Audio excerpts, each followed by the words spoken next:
Сайн байцгаана уу эрхэм үзэгчдээ.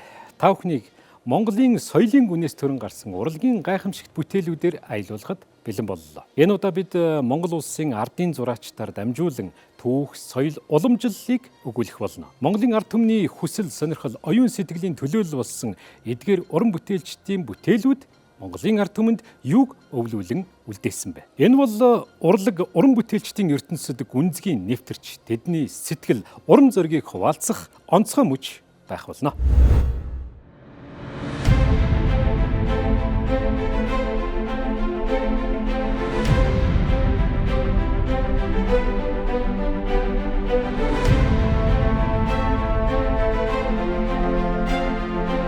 Зурсан хот бол өнөөдрийн хот биш.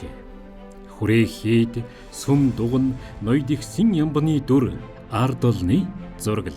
Дүн бүрээгвэ урлагийг бүтээгчдийн төлөө, соёлыг хадгалагчдийн төлөөх үйл хэрэгт нэгэн насаар зүтгэсэн хүн. Богд хааны урдан музей, Чожин ламын сүм музейд ажиллаж байх үедэн Монгол уран бүтээлч хүний мэдрэмж ба түүхийн сэрэмжийг нэгэн зэрэг хадгалж ирсэн. Хойч үе түүнийг хуучин хотыг зурсан бус, хуучин Монгол сэтгэлгээг өнгөөр дамжуулан мөнхөлсөн гэж дурсах учиртай. Энэ бүхнийг импрессионизмээр дамжуулан амилуулсан хүн бол Монгол улсын ардын зураач Гадангийн Дум бүрээ. Тэр бол дүрслэх урлагаар хуучны Монгол сэтгэлгээг сэрээж өгсөн зураач юм. Түүний бидэнд үлдээх өвийн тухай ярилцгаая. За эрхэм үзэгчдээ та бүхнийгаа дараагийн эрхэм хүндтэй сайхан зочдтойгоо уулзуулахад бэлэн болсон байна. Манай нэвтрүүлэг бол урлаг, уран бүтээлчд, халуун дотн яриа, гүн гүнзгий олон сайхан яриануудаар үргэлжилдэг. За энэ удаа манай нэвтрүүлгийн маань зочин хойморт Монгол улсын урлагийн гавьяа зүтгэлтэн ардын зураач Дум бүрээгүй хүрэлцэн ирж оролцож байна. За Түнтэй цуг урлаг судлаач Сосор ихч манд оролцож байгаа. За тэгээ өнөөдөр Дум бүрээ ахтайгаа ингэж нэвтрүүлгийнхаа хойморт уулзаж зургийн талаар ярьж байгаад их бэлгшээлтэй сайхан санагдаж байна. Яг энэ ард байгаа та эргэж хараа суучиж болно. Энэ нийслэл хүрээний Галийн хороо баха. Энэ зургийн талаар хоёулаа яриагаа эхлэе гэж бодлоо. Энэ их сайхан зураг тэгээд ямар түүхтэй зургийн хизээ анх та энэ бүтээлийг зурж ив. Энэ бүтээлийг ер нь та юунаас сэдвүүлж бүтээсэн бэ? Тэр талаараа нэг яриагаа эхлэе та. Хувьсгалын дундуур хороо үйл явдал да. Галийн хороо их хүрээнд бол хоёр байсан юм байна лээ. Зүүн хүрээнд нэг Галийн хороо, Амгаланбаатар хотод нэг Галийн хороо гэж байсан. Галийн хороо гэдэг нь гадаадаас ирсэн бараа таваар хамаг юмыг гадагшин гаргадаг ийм учиртай. Хуучин энэ Галийн хороо гэдэг маань бол одоогоор бол энэ Дараамын театрын суурин дээр байсан юм байна лээ. Галийн хорооны хамаг гол нь юу гэхтэр бараа хөдөөнөөс жинтэйгээд ирдэг. Тэмээн жингүүд ирдэг. Энэ Галийн хороо нэг хамгийн гол онцлог нь Галийн хорооны энэ хороо бол баруун зүүн хаалгатай байсан юм байна лээ. Зүүн талын хаалганд нь бол өндөр гонгоргоо ажиллаж байсан юм байна лээ. Хунд цайнуудыг их ирдэг. Тэр цайнууд нь бол алтан булгар руу гардаг. Цайны замаар утгатай тийм ирсэн. Тэр гонгоргоо бол ямар учиртай гэхээр тэр тэмээн дээр байгаа тэр хунд цайнуудыг бол тэмээг хэвтүүлэхгүйгээр шууд тэмээний нуруунд дээрээс нь аваад газар буулгадаг байсан. Тийм түүхтэй юм байна лээ. Нутгийн улсууд бол ярьдаг. Өөрөө тэр Галийн хорооныхон төшмөл нь байсан, байцаагч нь байсан тийм учиртай. Энд бол хүрээ гэдэг нь яагаад хүрээг харуулдаг вэ гэхээр хүрээний гол юу бол энэ Дэчин галуу гэж сүм байсан. Дэчин галуу энэ сүм бол хүрээний гол сүм. Энэ Дэчин галуу бол ямар учиртай вэ гэхээр шашин төрийг хослон барьж байсан Богд хааны ордон байж байсан тухайн үед. Энэ 1860-аад оны үед баригдсан. Энэ бол түүхийн улмөрөөр судалгаа хийж л энэ Галийн хороо гэдгийг би 2017 онд зурсан санагдж байна. Энд тэр бараа машин таваарууд ирэхтэр бол хүрээнд бол гархаам, доож, зис-5, модон хавийнт гэдэг ийм машинууд орж ирж байсан юм байна лээ. Үйл амьдрал, ард түмнийхээ үйл амьдралыг бас зан жаншлын бас өвөрмөж байдлаар ахуй амьдралыг харуулах гэж бүтээлдээ томруулнаар тусган төслөн харуулахыг оролцсон л да. Тэгэхээр Думбрахын одоо уран бүтээлүүд бол Монголын одоо түүх соёлтой салшгүй холбоотой. Тэгээ өөрөө түүхийн талаар бас их сонирхож судалдаг. Тэгээд одоо 100 жилийн өмнөх түүхүүд таны зурган дээр бол нэлээд дэлгэрэнгүй байдаг шүү дээ. Тэгэхээр энэ талаар одоо би сосрогчээс асуумаар байгаа. Яг одоо уран бүтээлийнх нь онцлог хэлбэр хийцэн юу байх вэ? Ер нь төрслөх хурлын ямар одоо хэлбэрийг ашиглаж голцоо уран бүтээлээ төрөвдөг хүн бэ? Тэр талаар та нэг тодруулж өгөөч. За тэгэхээр Дум бүрийгөө бол одоо төрслөх урлагтай амьдралаа холбоод 60 жил болсон байна л да. 65 онд багшийн дээд сургуулийг төгссөн байгаа байхгүй юу? Тэгээд одоо энэ 60 жилийн хугацаанд бол судалсан судалгаагаар их олон бүтээл хийсэн. Ялангуяа одоо энэ нийслэл хүрээ за дээр нь одоо Монголын түүх соёлын дурсгалтай холбоотой эдгээр бүтээлүүд маш олон хийсэн. А тэрнээс өмнө нь бол байгалийн сэдвтэй зураг, тийм ээ, аж байдал, хөрөг эднэр гэд бас их олон төрлөөр ажиллаж исэн л да, тийм ээ. Тэгэхээр ерөнхийдөө одоо Дум бүрийгөө зургуудыг бол ажиад байхад бол маш олон фигүр тэ үйл явдлыг нэг хавтгай дээр төрсөлдөг. Тэгэхээр эн чинь бол нэг талаас харахад бол их нүсэр хөдөлмөр тэ нөгөө талаас бол маш олон юмыг өгүүлж өгч байгаа байхгүй. Энүүгээрээ бол одоо Монгол зургийн өвөрмөц арга барилттай их ижилхэн. Монгол зургийн гэдэг чинь бол ерөөсөө нэг хавтгай дээр олон үйл явдлыг үзүүлдэг. Дэлгэмэл тий. Эсвэл одоо нөгөө тэнгэрээс тэ шувууны нислэлтээс харж байгаа юм шиг гэ тэ их өргөн орон зайг хамарсан ийм байдгаараа бас онцлог. Тэгээд өнгөний хувьд бол бас яг Монгол зураг шиг их сайхан хурц тод өнгөнүүдийг ашигласан байдаг. Тэгэхээр гадныхан ч гэсэн дүгнэхтэй ер нь Монгол зургийн энэ бүтээлүүд яагаад ийм хурц тод өнгөтэй юм бэ гэхээр энэ нөгөө ертөнцийн 300 одоо 365 хоногоос 300 хоног нь их нарлаг учраас их бүх одоо зүйлд нэг тод хурц өнгөтэй байдаг гэдэг. Тэгэхээр яг одоо монголчуудынхаа дуртай өнгөөр яг одоо Монгол ахуйгаа ингэж төрсөлсөн. За мэдээч ингээд ойртод харах юм бол нэлийн тийм ерөнхийсэн маягтай хүн болгоны нүд амыг тодорхой биш ч гэсэн ямар ч байсан энэ үйл явдалд оролцож байгаа хүмүүстэй юу хийж гин ямар одоо цаг үеийг үзүүлсэн байна гэдэг нь бүгдээр нь ойлгомжтой байдаг.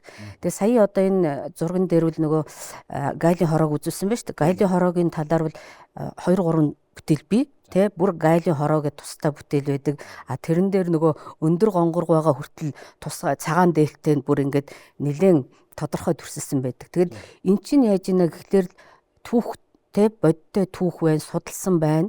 Тэгээд дээр нь одоо маш тань мэдхэн ач холбогдолтой. Тэр Гайлийн хороо гэдэг чинь ямар зорилготой байгууллага байсан тийм ээ. Гэх мэтчлэнгээр одоо залуучууд урлаг сонирхогчд бүх нийтэд бол маш их одоо мэдээлэл өгдөг ийм одоо талын ач холбогдолтой. За дээр нь болохоор энэ уран барилга Монголын одоо уран барилга одоо нэгэнт одоо устдад үгүй болчлоо шүү дээ тийм ээ. Тэр Рерих Майский гэдэг одоо гадны их олон одоо судлаачд Монголд ирэхдээ ерөөсөө л ингээд өргөөрөө орж ирэхэд чинь зүгээр гялалтсан алтан дээврүүд байдаг байсан. Маш гоёмсог хот байсан гэднэргээд бичсэн шүү дээ. Өнөөдөр бид нарт тэрийг харах юм байхгүй тий. Тэгэхээр чи энэ болгоныг судлаад хаана тэр 6,000 барилга байгууламж чинь хаана байсан бэ гэдгийг л одоо Дум бүрийгөө зургнаас харах боломжтой байгаа байхгүй тий. Тэгэхээр энэ талаараа бас одоо нөгөө дараагийн үед судалгаа хийх тий. Одоо залуучуудад эрдэм шинжилгээний ажлаа хийх одоо Монголын уран барилга гэж юу байсан шашинтай холбоотой ямар хуу замаар хөгжсөн. Тэгэл одоо Монголын тэр сүм хийдийн барилгууд чинь дотроо гэт чинь төвд хятад Монгол хийцтэй холимог хийцтэй эднэргээд тэр болгон бол ерөөсө харах баримт нь Дум бүрийгөө зургууд байгаа байхгүй. Нийслэл хүрээ одоо энэ хот хүрээний сэдвтэй зургууд нэлийн байдаг шүү дээ. Энд чинь түүхийн талын одоо судалгаан дээр үндсэн хийж байгаа шүү дээ. Тэгэхээр та өөрөө яг хэдэн онд анх хотод орж ирж ив? Таныг орж ирж явах үед энэ түүхийн дурсгалуудаас ер нь бас нэлээдгүй байсан уу? 1949 онд орж иржсэн. Яг хөөхд. Тэгээд бол манай эцэг бол яг Улаанбаатар хотод би орж ирээд тэгээд өөрийн эгч Дэмбэр Лаасрангинд амьдарч байсан хүн. Манай эцэг манайх бол Төв аймгийн өндөрчдсэн ийшээгээ нэг 180 км-ийн цаана байдаг. Улсын болонгийн хойд энэ дээр. Намайг бол орж ирэхэд бол яг би 11-р сургуульд явж илээ. Хуучин цэргийн энд манай ах их байсан. Одоо тэр очоод зөө хүрээний юм да.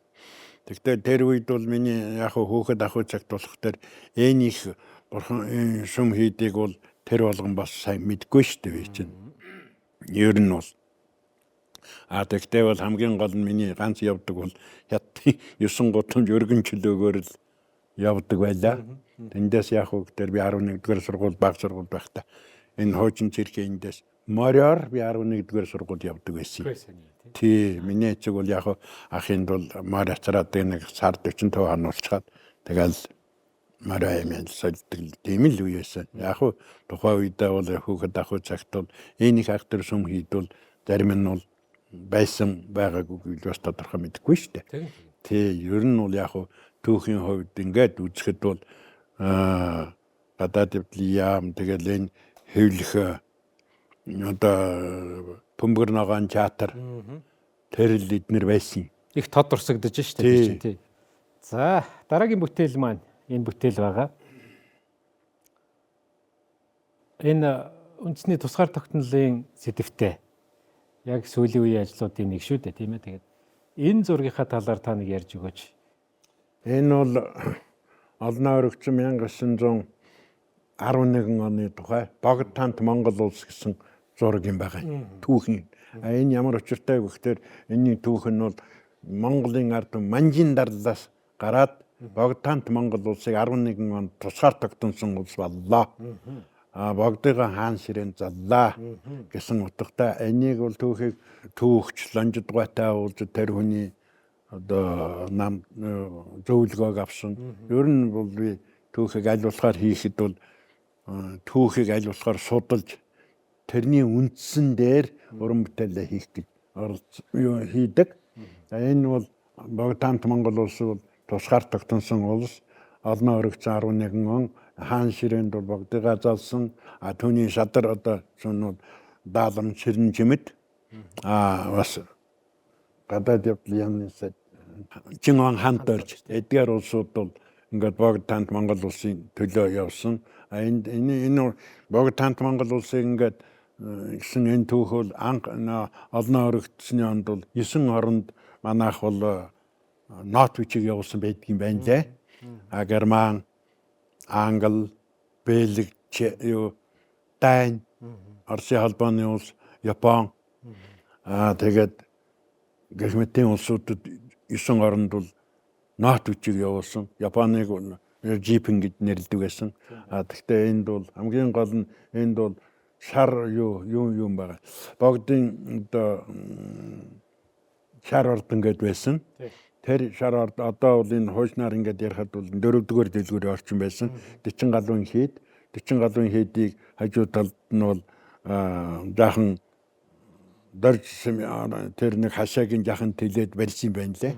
10 хамтай гэр бариад 10 хамтай гэрээ бариад дотор гэрээ бол шар торгоор бүтээгээ тэгээд 9 эрдэн 7 эрднийг ингээд байрлуулсан. 9 лууг бол гэрээр нь ингээд тойруулж хийсэн тийм түүхтэй. Сосрогоо та бол одоо жишээ нь энэ зургийн тухайд бол бас л нөгөө түрүүний ярьдаг их хурц тод өнгөнүүд нэлээд чухалчилдаг юм байна шүү дээ. Би одоо ингээд хараад байхад ер нь тэр юм байна.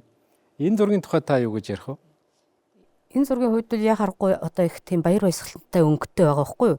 Тэгэхээр эн чинь нөгөө 11 оны тэр чухал үйл явдлыг л одоо харуулахын тулд тийм монголчуудын дуртай бэлэгдлийн хиллэгтэй баяр баясгалантай өнгөнүүдийг түлхүү ашигласан. За дээр нь болохоор нөгөө монгол зурагчин бас задгай зохиомжтой, тэг зохиомжтой гэсэн хоёр янзын арга барилаар бүтдэг. Энэ дээр бол нөгөө яа харахгүй нөгөө ёслолын том үйл явдал болж байгаа учраас нөгөө нэг тэг гэдэг өөрөөр хэлэх юм бол гол одоо баатрууд нь төвдөө тэгээд эргэн тойронд нь туслах, тодтгох тэр одоо үйл явдлуудыг үзүүлдэг энэ аргачлалаар харуулсан. Тэгээд их олон үйл явдлыг үзүүлэхдээ дандаа тийм бэлэгдлийн дүрслэл хиллэгээр харуулсан байдаг шүү дээ. Одоо жишээлх юм бол одоо энэ нөгөө 8 тахил эднэр гэдэг чинь шашны түүхэнд бол маш том агуулгыг харуулдаг шүү дээ, Тэгэхээр ийм хилдгийг бол одоо бас их орчин үеийн маягтайгаар энд хослуулж оруулсан, Тэгээд одоо гол хүмүүсээ бол нэлээд одоо нарийн ажилласан, Гэрэл зургийн төвшөнд нарийн зурсан, бусад туслах дүрүүд бол дандаа ийм тоймлсон, ийм байдлаар одоо төрсөлсөн. Тэгээд маш олон одоо бэлэгдлийн хиллэгийн дүрслэл байгаа. Энэ болгоноос бол нөгөө л түүхийн юмнуудыг одоо унших боломжтой, таних боломжтой. Энүүгээр онцлог бүтээл гэж Надад бол ялангуяа энэ номын өнгийг ашигласан их сонин содон юм байна. Би урд өмнө их олон зураг үзэж байсан боловч яг энэ түүхчилсэн бүтээл дээр ийм хурц номын өнгийг ингэж гоё тааруулж хооронд нь өнгөний тэр ууслыг зохицуулна гэдэг бол. Тийм чинь өнгөний маш их мэдлэгтэй тий. Ямар өнгөтэйгээ илүү зохицох тий. Тэгээ бэлэгдлийн өнгийг юу энэ монголчууд илүү чухалж ирсэн. Энэ болгоныг л бас гэхдээ яг тэр уламжлалаар одоо тэр шашны номонд заадаг арвал биш л тий. Өөрийнх нь нөгөө ертөнцийг үзэх үзэл мөн зураач одоо уран сэтгэмж энэ болгоныг л одоо хамтдагсан байдлаар төрсөлсөн. Таны одоо зурж байгаа уран бүтээлүүд дээр би одоо аль алнаас л асуучмаар санагдаад байна л да. Үзэгчдэд өгөх мессеж нь чухал уу? Нэг бол наривчлал нь чухал юм уу? Нэг бол сэтгэл хөдлөл одоо илэрхийлэл нь чухал юм уу? Аль нь чухал юм бэ? Би бол одоо бүтээлэн ингээд хийхэд бол хамгийн түрүү миний хамгийн зөвлөх хүн бол миний хань байдгийг. Би тэр юу гэж бодохоор миний гэр бүлийн хүн бол олныг төлөөсөн хүн. Тэгж байгаа. За энэ хүн бол энэ юу болж байна?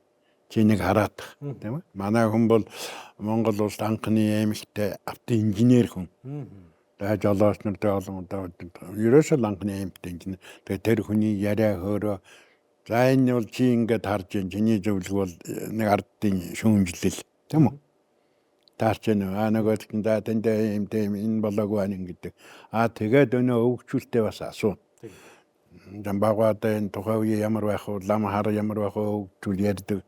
Тэдний яриа тэгээд энэ бүхэн түүхээс хараад тэгээ миний гол онцлог бол тухайн үеийн түүхийг байхгүй болсон түүхийг аль болохоор түүхийн судлаар сууж энэ байхгүй болсон сүм хийдүүдийг зураад хойч үедэн тэрийг бодит үнээр нь харуулах бүтээлтэй төрөн үлдээх тийм үү устгагдсан сүмүүдийг тийм сайхан сүмүүд олон сайхан юусан тэгээд тэр одоо бодит талаас нь судалж хийж байна. Одоо би энэ дээр ингээд сая би энэ олон орогцсон хаан дээр ингээд энэ зургийг ингээд хийхэд бол богдын шар сүм, Дэчин галвын сүм байна. За энэ 1800-д түүний хашаан дотор хойдолд майдрын сүм гэдээ байж байна. Тэр бол 1848 он. Тэрний зүүн талд баруун гар талд нь Шүтэний аймаг гэдээ байж байсан. Тэр нь хаана байсан юм бэ гэдэг суурилын олдог байхгүй. Шүтэний аймаг гэдэг маань юу гэхээр хууч одоо шинээр Бянрын ордны суурин дээр байсан байна. Дэчин галуу гэдэг чинь 4-р дэлгүүрийн сүм. Тэгээд майдрын сүм гэдэг чинь 4-р дэлгүүрийн хойхон талд байж. Ингээд энэгээр ингээд проектлоод ингээд зурдаг. Тэгээд ингээд хэд онд дотор нь суугаа майдэр 40 тохоо хөөхтийг жинхэнэ майдэр бол 80 тохоо энэ. Тэгээд энэ ингээд болсон тэр өвгчүүдийн яриа тэр түүх энэ бол аль болохоор би судалж хийдэл юм л да. Сасар гоё гэж бодчих. Тэг. Ер нь урлаг бол би л одоо олон нийтэд үзэгчдэд зориулагдсан бүтээл байх ёстой л гэж би үздэг тий. Яг зарим хүмүүс бол өөрөө өөртөө л тий ингээл жаргал авчраал ингээ бүтээж ивэл болоо гэж ярьдаг. Энийг л би бол бас л өөрөөсөө л ойлголт гэж боддог л мэдээч хэрэг өөрөө жаргаж бүтэехвэл бас хэрэгтэй. Хамгийн гол нь үзэгчгүйгээр уран бүтээлч бас хайчих юм бэ тийм биз дээ. Тий. Тэгэхээр тэр уран бүтээлчийн бүтээлвэл заавал үзэгчдэд хүрээд ямар нэгэн ойлголтыг тэднэрт өгөх ёстой. Тэ? Одоо хамгийн сайхан бүтээлч гэсэн муухай сэдвийг хамарч болно шүү дээ. Тэгэхээр тэрэнд юм бодогдуулж, тэ сургаал одоо тэ өгөөж мэдлэг туршлага хуримтлуулах бас боломжтой. Эсвэл одоо огт мэдэхгүй түүхч байдаг юм уу те?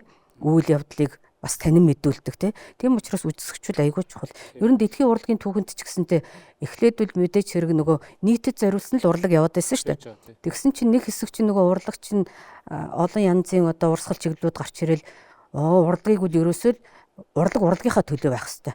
Тэрийг үзэгч ойлгоно уу байна уу ерөөсө падгүй гэд нэг хэсэг тим юм явсан. Гэтэл тэр нь бол цааш хөдлөөгүй зогссон. Тэгээд дахиад урлаг үзэгч рүүгээ хандж байгаа байхгүй. Тэр байтугай одоо үзэгчийг уран бүтээлдээ татаж оруулж ирээд ингээд гурвалсан ийм юу болж байгаа байхгүй. Тэгэл өөрөөр хэлбэл урлаг гэдэг нь заавал үзэгчтэй байх хэвээр. Тэгээд тэр үзэж байгаа хүнд бол заавал ашигтай байх хэрэгтэй гэх юм да одоо өөрөөр хэлэх юм бол мэдлэг өгөх хэрэгтэй, таашаал өгөх хэрэгтэй, сургамж өгөх хэрэгтэй, туршлага болох хэрэгтэй гэсэн ийм одоо байдлаар л байх хэрэгтэй гэж боддог юм байна. Өнөөдрийн бид гурвын одоо ярилцсан энэ ярилцлагаас энэ сайхан уран бүтээлийн одоо танилцуулгуудаас цаана гарсан түүхүүдээс үзэгч олон маань одоо Думбүрэ гэж одоо зураач, ардын зураач хүмүүс маань ер нь ямар уран бүтээлөө төөрөвдгийг, өөрөө дотроо юу гэж үзэж уран бүтээлийг үзэж харж боддог юм олон зүйлийг олж авсан байхаа гэж найдаж байна. Тэгээд нэвтрүүлэгт маань хүрэлцэн ирсэн урлаг судлаач Цосрогоо танд их баярлалаа. За урлагийн гавь сэтгэлтэн ардын зураач Думбүрэ ахтай их баярлалаа. Та хоёрын одоо цаашдын ажилд нь уран бүтээлд нь өндөр их амжилтыг хүсье өрөөё. Ингээд нэвтрүүлгээ өндөрлөе тийм ээ. За танай хамт олонд бас баяр хүргэе. Цаг зав гаргасан энэ хамт олонд баяр хүргэе. Нийт бүтээлчдийнхаа нэрийн өмнөөс олон хуваасаа ингээд энэ урлаг бол угаасаа л их сайхан олонний төлөө баясгаж явдаг. Тийм юу байгаа юм. Миний нэг удаа бол би зүгээр нэг хэлэхэд би эцэгтэй бас нэг шалгуулж байсан тухай нэг ярих хэрэгтэй. Би чинь Монгол трансны дээр ингээд зурчаал ингээд байж исэн үйл дээ. Тэсэн чинь миний эцэг бас зураг зурдаг хүн байсан юм. Миний өнөөгд нэг ингээд байсан чинь миний хүнийг үлээсэн гүзээ зураадаг гэдэг багшна. Үлээсэн гүзээ зураадаг гэж байна. Үлээ хэдэн нэг. Би ч өөрөөсөө фалгээ явчихгүй. 2-3 ингээд орчээ. Энэ болох уу ажиг. Би эцгийг ажаа гэдгийг. Ингээ болоогүй байна. Энэ үлээсэн гүзээ болоогүй байна. Чи юм зурч болоогүй л байгаа юм байна гэж бас явцсан шүү дээ. Тэгээ би тэрний дараа энэ судалгаагаар ингээд явж ирсний хооронд баруун аймагуудаар явж ирсэн чинь нэг баахан үлээсэн гүзээ намар цагт явж ирсэн. Сарлаг дээр ачигдсан гүзээнүүд ингээ явж ирсэн. Тэрийг ингээ потадо зургийг авч ингээ зурчаад эргээд намар нь ирээд эцэгтэй үзүүлсэн. Жилийн дараа. Ажаа би нэг үлээсэн гүзээг зураад ирлээ. Харж дөхөж ихтэй болоо явчихсан.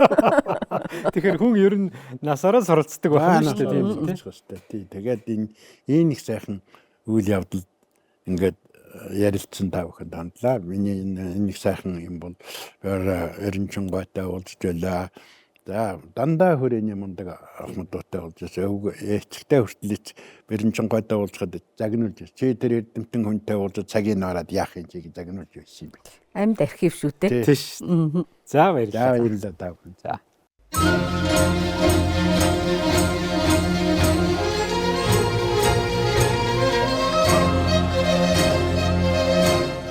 Энэ хүн нэвтрүүлгээр бид тэдний уран бүтээлийг онцлон хүргэсэн бөгөөд дүрслэх урлагийн хэлээр түүх хэрхэн өгүүлж болохыг, урам зориг хайрыг хэрхэн илэрхийлж болдгийг, уран бүтээлч ба бүтээлийн хооронд орших үл үзэгдэх утсыг танд танилцууллаа. Монголын дүрслэх урлагийн алтан үеийг тодорхойлсон эрхэм цол бол ардын зураач. Энэ нэр хүнд энэ эрхэм алдрыг зөвхөн сайхан зурдагт бус ард түмний сэтгэлийг зурх ухаанд өгсөн хүндлэлгэлтэй. Эдгээр эрхэм хүмүүсийн өв үнэт зүйл бидний дунд юу болж үлдэв? Яагаад тэдний нэр уран бүтээл одоо ч үн цэнтэй байна вэ? Хойч үе энэ гэрлийг хэрхэн тэн үлдэх вэ? Эдгээр асуултыг танд үлдээж энэ нэвтрүүлгийн жаргая. Тун удахгүй дахин уулзах болно.